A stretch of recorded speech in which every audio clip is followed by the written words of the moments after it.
You're listening to ITDRC's Women in Tech series, where we talk about industry pioneers, advice for getting to the next level, and the women out there doing it all. I'm your host, Hannah Ridings, and on this episode, we're talking with young professional and new to the org, Serena DiPenti. Serena is gaining thousands of followers on her TikTok She Networks, creating content around tech. But as any professional woman knows, being an expert in your field can bring out those who doubt your credibility. And with 50,000 followers, being a woman online can be difficult. If you're learning to use your voice, this is the episode for you. Stay connected. You're listening to Women in Tech.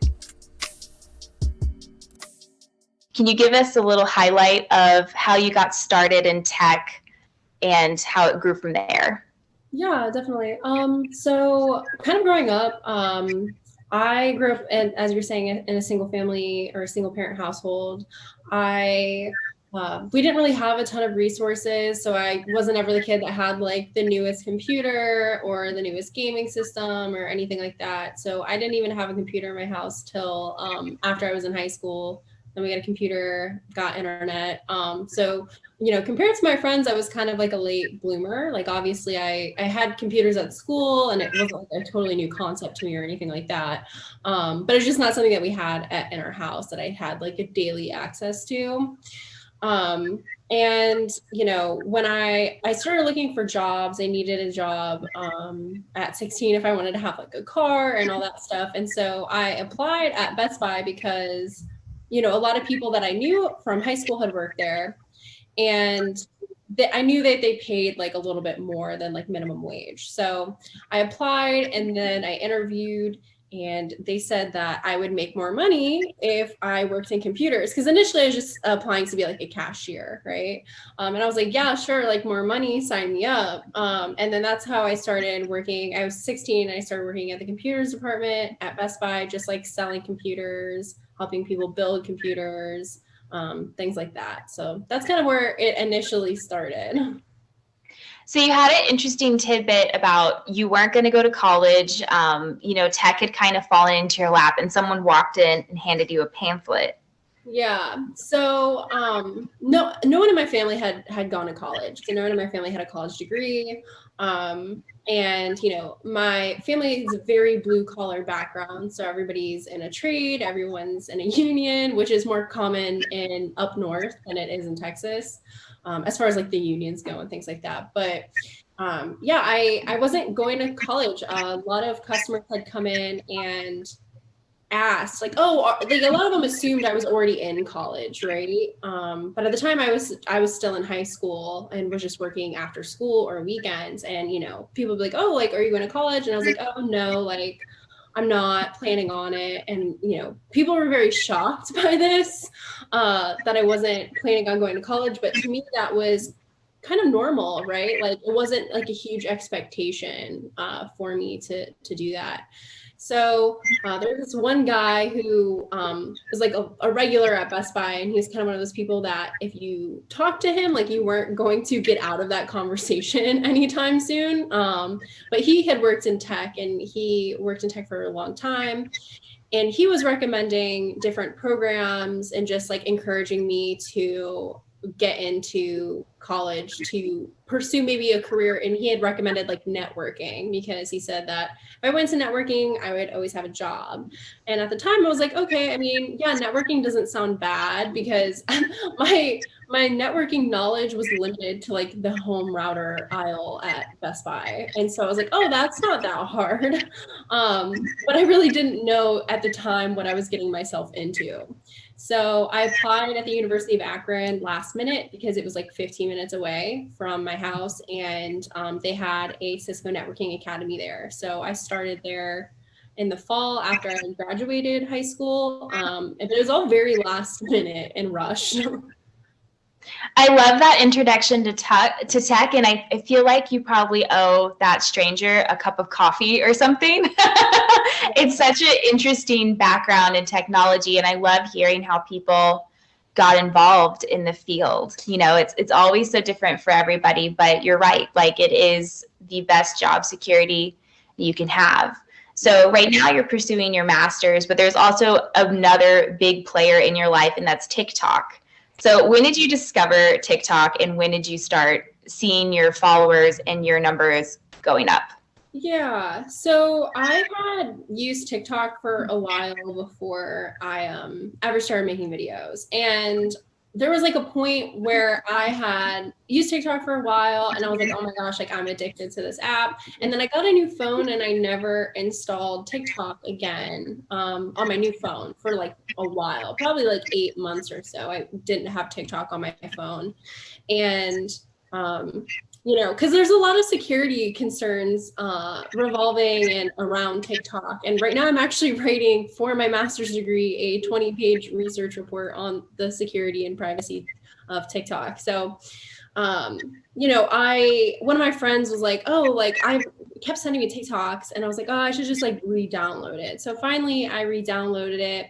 And, I would have other friends that would send me other tech content from people that were already making TikToks about tech. And I would see that they had like a lot of followers. And I was honestly surprised that people had any interest in tech content on TikTok. Cause I think a lot of people think of it as like, oh, it's just this app where you do like lip syncing and dancing, or maybe there's a couple funny videos here or there. Like nobody, at least I didn't think that TikTok was like this way to be able to like kind of serve up educational information, or that anybody there would be interested in it.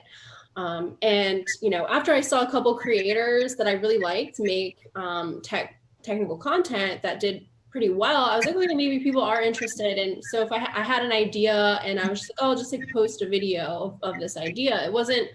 My intention was never it to be like a big thing. Like I'm glad that it is, don't get me wrong, but I just wanted to make like jokes at the time. So yeah. I love that because a lot of people knock TikTok, especially people who are in the industry of tech. They don't see the benefits of it. They more see the security issues. And like TikTok was almost shut down by the president, last year. And there was a lot of conversations about banning it and stuff like that. But I found some interesting stuff online for marketing wise that according to recent stats, nearly 86% of marketers have used social media influencers in their marketing to generate sales and brand awareness. And influencer marketing has become so popular, and it's the fastest way to generate results and grow your platform. And I think you've seen that firsthand. And we've seen that at ITDRC after you reached out to me and said, let's do some TikTok videos. Yeah. And so I think there is that negative narrative around TikTok and how it's more harmful than helpful. Right. So can you tell us more about the tech talk and what you're talking about on TikTok? Yeah, so there's kind of this large community of creators on TikTok, and they're great, but they all post technical content, and it can be, so my content specifically is sometimes funny, a lot of it's educational, and I focus on networking, hacking, and security.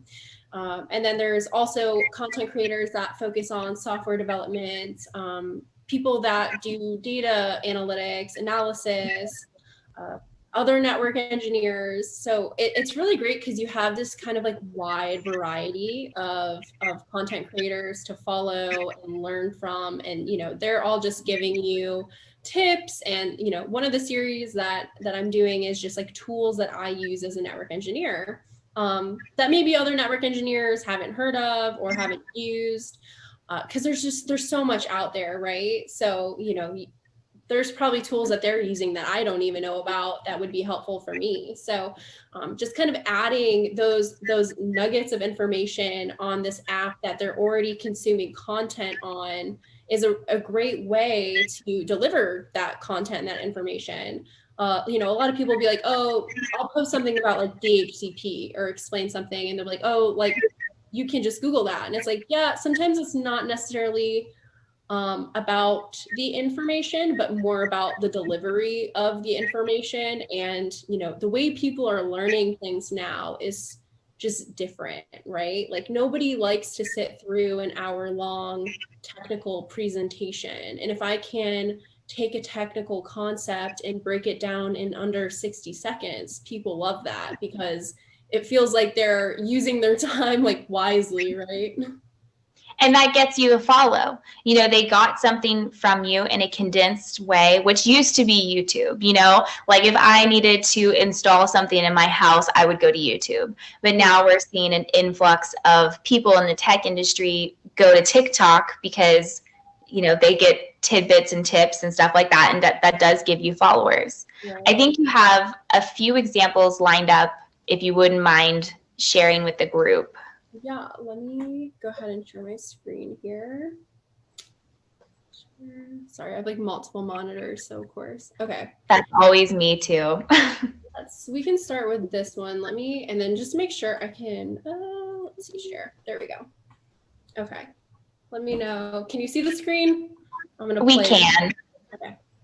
And if they don't need access to it, they should not have that.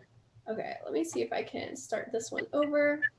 So this one, someone asked me questions, and this one's a good one to start off with. So I'm going to start with the problem. Right now, it's really easy for intruders, once they get past a firewall of a network, to then have access to everything else in the network. Zero trust means that you're constantly authenticating your users. You can do this through two-factor authentication, even if that person's on the network. So a lot of your companies probably do this now. Another thing you're going to do is micro-segmentation of your network. So once a user's in the network, they only have access to specific portions of the network that they absolutely need access to. You're going to use the least privilege model of giving user permissions. If they don't need access to it, they should not have access to it. 60% of network attacks are actually an inside job. So even if they work for you, you still need to be cautious about the activity that they're doing and have high visibility into your network traffic. Being able to track data through a network is really important when it does come time to talk about an attack that might have happened to you. Okay, so I'm gonna try and answer some questions. So this one's a good one to start off with. Pause this. So this one I was specifically, like, someone had asked me, and you can see like the comment up here, to explain or cover the term zero trust. And zero trust is kind of like one of those hot button words that is newer kind of in the industry. So just kind of breaking down that topic in 60 seconds was what I was going for in this video. And a lot of times my videos are based off of interactions that my followers maybe comment or ask a question, because ultimately I do want this to be a learning channel. Like, I want people to actually get valuable information from my content. So yeah. Let me see, I can do, I want to put these. Okay, so this one is tools I use as a network engineer. Stuff that I just find helpful. And if you're interested in that, follow and like for more. First one we're going to go over is Angry IP Scanner. It is free to download and open source. I like to use Angry IP Scanner before and after I make VLAN changes so that I can scan for IP addresses. And then after I make the change, make sure that everything came back online and is pingable. The tool is great for troubleshooting, finding open ports, and just seeing what IP addresses are currently pingable. Okay, so I'm going to be going over some. So that was just like another one that I did as well. And they are very digestible, you know, like the time and how they're presented and stuff like that. But of course, like any female using her voice, you've also experienced the negative side of that. And I know you've had those comments, and I mean, you are in a male-dominated industry, and you're also online using your voice. But I remember we talked that you had an outlet for that. If you can share a little bit about those experiences. Yeah, so I mean, anytime, and I guess TikTok really opened my eyes to it a lot more. You know, luckily for me as a woman working this field, have I experienced sexism? Yes. Do I think in my personal experience in the field, do I feel like it's this big, huge issue? Not really, but I say that based off of my personal experience because I'm very lucky for the company that I work for. I'm really lucky that my coworkers are awesome and I've had good experiences because of that. But, you know, on TikTok, people are more willing to show their true colors when they believe they're doing it anonymously, right? And so I do get a lot of comments every day about just people either, you know, questioning my credentials, saying that like I'm not a network engineer.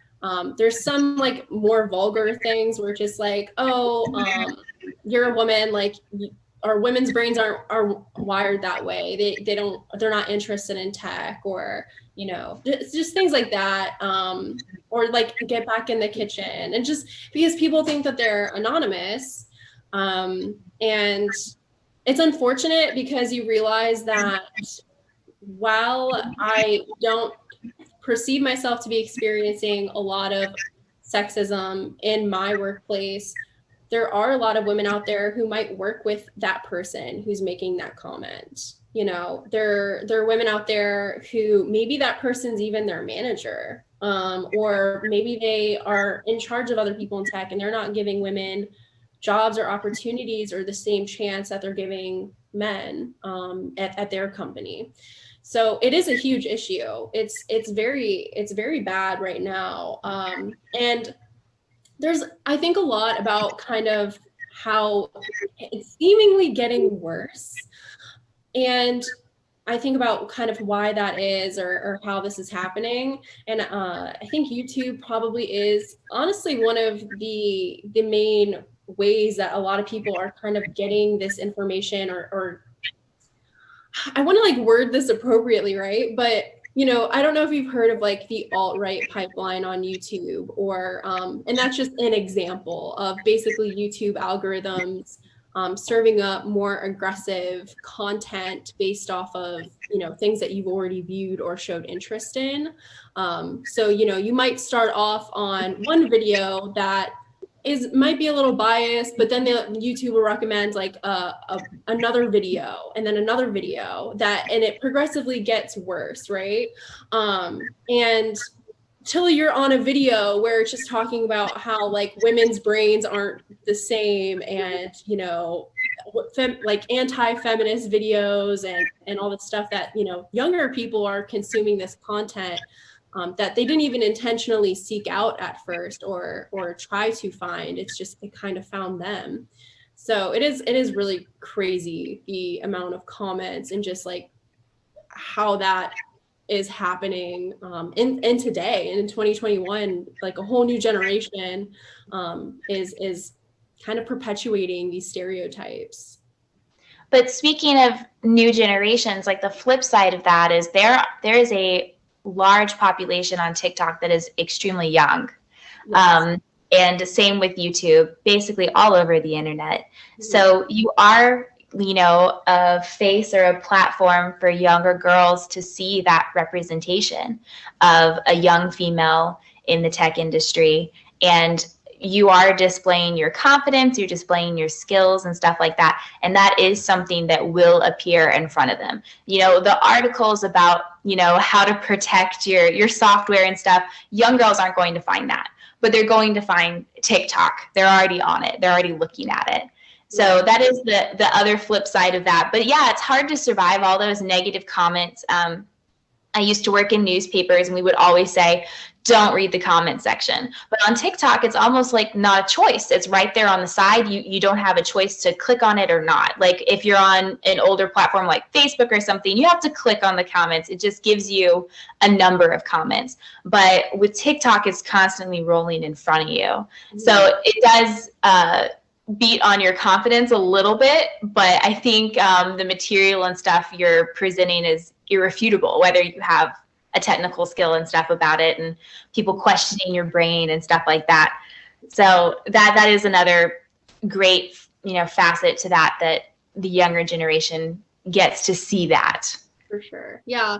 I think that is important. On the flip side of that too, those same girls are able to see those comments that are left on the page, you know, and that is something that I've struggled with. Do I delete them? Do I leave them up? Like, basically, how do I handle that? Because a part of me wants to just delete it and remove the comment and move on from it, because I don't want other young women to see that and then get discouraged, you know, from coming into the industry.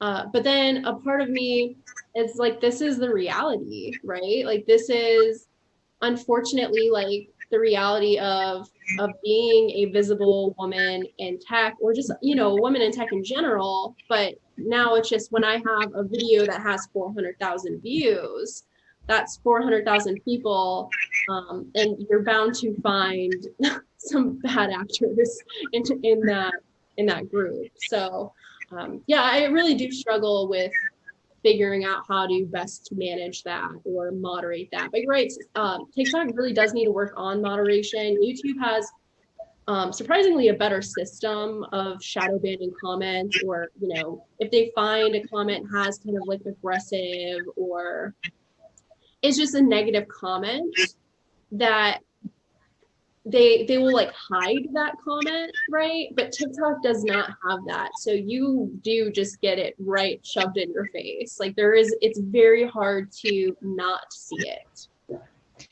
Trudy just wrote in the group chat, I've seen some great TTs responding very powerfully to haters and other negative comments. Have you been doing that as well? Do you respond to those comments? Sometimes. So I did have one video that went, it's got maybe like around 200,000 views. Of this guy had, and sometimes, look, I'm not a perfect person, right? And sometimes I wish I was, took the high road or was a little bit more mature about it. And then other times it's kind of like, depending on what mood you catch me in, you don't know.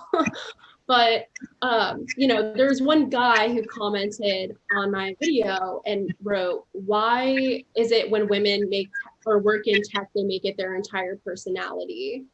And I thought that was, first of all, kind of funny, because it's like, have you met men that work in tech? Like, people that work in tech are just generally passionate about what they do. Like, they like it. I mean, hopefully that's why they're doing it.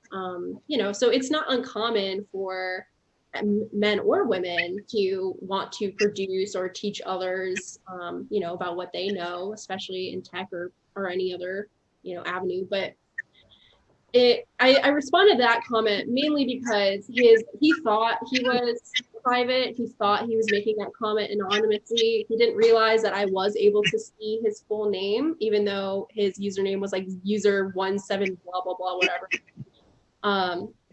So from that, I mean, sometimes I like to put a face to the comments, right? Because a lot of times they are younger boys. There was this TikTok beef, I will say beef very lightly, that I got into, where these kids were Fortnite players, right? And they were saying, hey, download this application and you can get a 0 millisecond ping while playing Fortnite. Well, a 0 millisecond ping defies the laws of physics. So I just said, hey, like, a 0 millisecond ping is impossible. A 0 millisecond ping means that your data left your computer, hit a Fortnite server, and then came back to your computer in 0 milliseconds. So it's not possible. And you can't download an application that will make that possible, right? So, I got a lot of like Fortnite kids in my comments about that, and they are younger. Usually they're like 14 or 15-year-old boys who don't like being told by a girl that they're wrong or have perceived something incorrectly.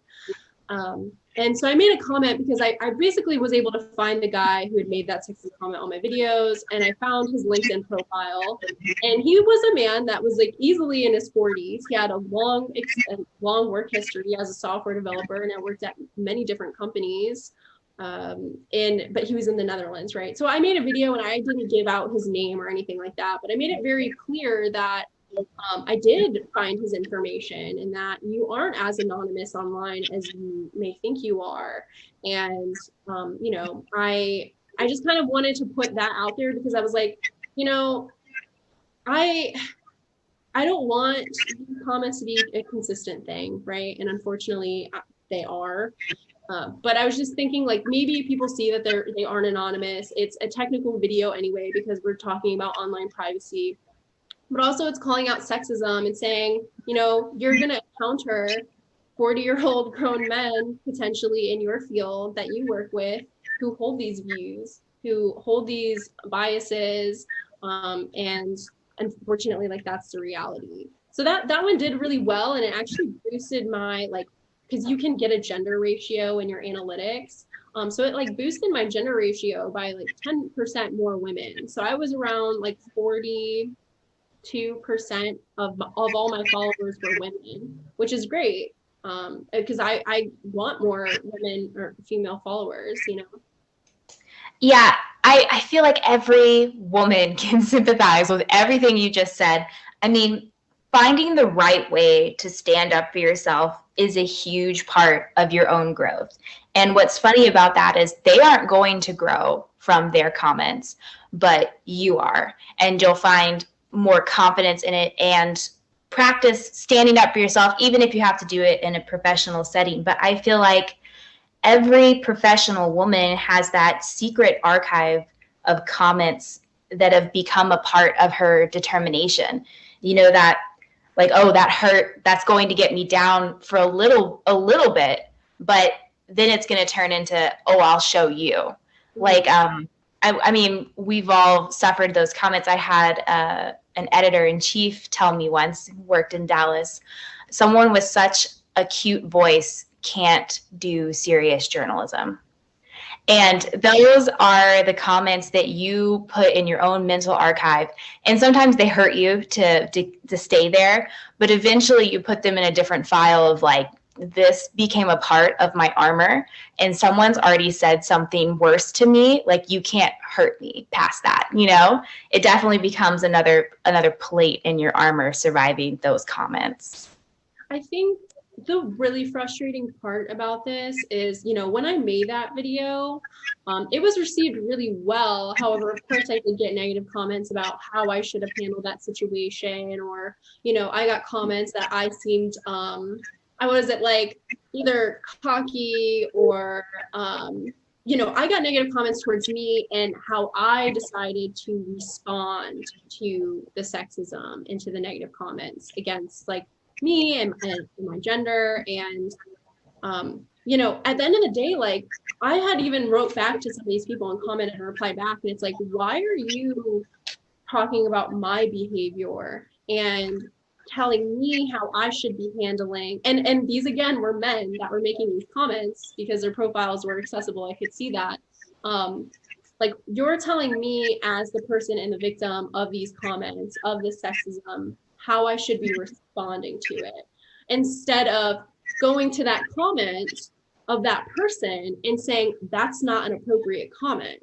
Why are you critiquing my behavior but not theirs, right? And that becomes really frustrating. Women are very like unfairly judged by the way that they decide to respond, right? You want to take the high road and you're expected to take the high road against people that don't give you the same courtesy. So yeah, it can be very frustrating. Serving yourself up on that platter to make a difference, yeah, it's definitely twofold. But you've already changed things. You've been with ITDRC, the org, for a matter of months. And before you walked in our door, we were not on TikTok. We didn't have any TikTok presence. And sorry to put you on the spot, but I'm going to ask you to show those videos you made for ITDRC. But you sent me an email and you said, hey, I have a TikTok following. Let's make some videos for the org. And, you know, you get the pushback of, will this make a difference? You know, is this a platform we want to be on? But we made those videos and you got 3,000 hits and we had, I think it was 300 to 500 new followers, and volunteers joined the org in a matter of weeks. And that's the kind of difference TikTok can make, because the video turned into actual people volunteering who will go out on deployment and change someone's life or provide connectivity for students who don't have it, and doing really important work. And so it's kind of amazing the channel that it came through. Throughout the organization and the response to people volunteering. So yeah, that, you know, when I first reached out to you to make those videos, I had about 10,000 followers. And since making those videos, I have 46,000 followers, I think, today. So, you know, even since making those videos, like, they ended up still getting views, and they'll be continuing to get more views as they stay on my page and people go through my content. So It's great. And that kind of representation and using platforms like that for marketing makes a real impact. And it's exciting to have that new audience and new volunteers from a tech generation. And now everybody's joining TikTok. So, I mean, it used to be like a Gen Z thing and then a millennial thing, and now it's everybody. But yeah, I mean, it's a great marketing tool. And if you want to be involved in marketing for TikTok, I wrote down a couple of tips and tricks. I'm sure you would be better at presenting this since I am new to TikTok and all of that. But here's what I found if you want to get involved in marketing practices for TikTok. Post in between 10 a.m. and 6 p.m. for best results, but also post a little in between and watch your analytics and see what the best time for your audience is. So you have your own audience in tech, and tech people have their own clock. So it's good to know your audience. Mm-hmm. Create a detailed bio so people have context on who you are. Use your bio to encourage action. I believe you have a link tree in your bio. Yeah. So encourage them to join emailing or following different accounts, linking your other accounts that could be used through a link tree. Jump on trends and hashtags. Often you'll find that there's a specific hashtag trending on TikTok, and that's a better chance that you'll reach a broader audience. And of course, you can find the trending hashtags on the discovery page. If you're not on TikTok, there are a lot of groups you can join specifically for what you're interested in. So anything else you have for us or want to share before we hop off? We're reaching our 40-minute mark. Yeah, no, I mean, those are all great tips. I wish I had like the real answers, right? But TikTok is still fairly new to me. I've been doing it for a few months, and I encourage people to make content. As you said, TikTok's really growing and it is a very powerful tool. The AI that's used is very sophisticated. The way that the platform serves up your videos to people, regardless if you have followers or not, right? So you really have to sink or swim, based off of the content that you're putting out, right? So people will see it, and if it's good content, it'll be consumed. So that is just the number one thing is, I participate in a lot of the trends. I try and make a lot of educational videos, but just like grabbing people's attention and being clear and putting that information in a way that a lot of people can understand with maybe limited knowledge on that subject will really, help. I do post hashtags that are relevant to me, but honestly, how a lot of the AI works, if you are like a user on TikTok and you're just looking for content, it's going to analyze the content that you view, how long you view it for, if you interact with it, if you go to that person's profile, right? And it takes all of that into consideration to then serve you up similar content to that, right? So it's trying to curate a page for you of content that you will like based off of like your previous behavior and activity. So, people will typically find my content because I do have some, like I'll hashtag Tech Talk, which is Tech Talk, which is like the technical side of TikTok, but there's like finance talk and there's there's so many of them now that I like, marketing talk and just different things like that. So, what you interact with and the content you enjoy will eventually end up on your page, right? So, I don't do too much of the hashtags aside from like network engineer or whatever I think might be relevant. I probably could get better at it, but I just kind of do it how I want to without any pressure, since it's not like I like I said, I didn't go into this like trying to make money or anything. So I just did it for fun and just for educational purposes. So however it plays out is how it's going to play out. Well, if you're interested in Tech Talk, follow Serena on She Networks on TikTok. Serena, you've been awesome. Thanks for joining us and keep standing up for yourself out there. Thank you.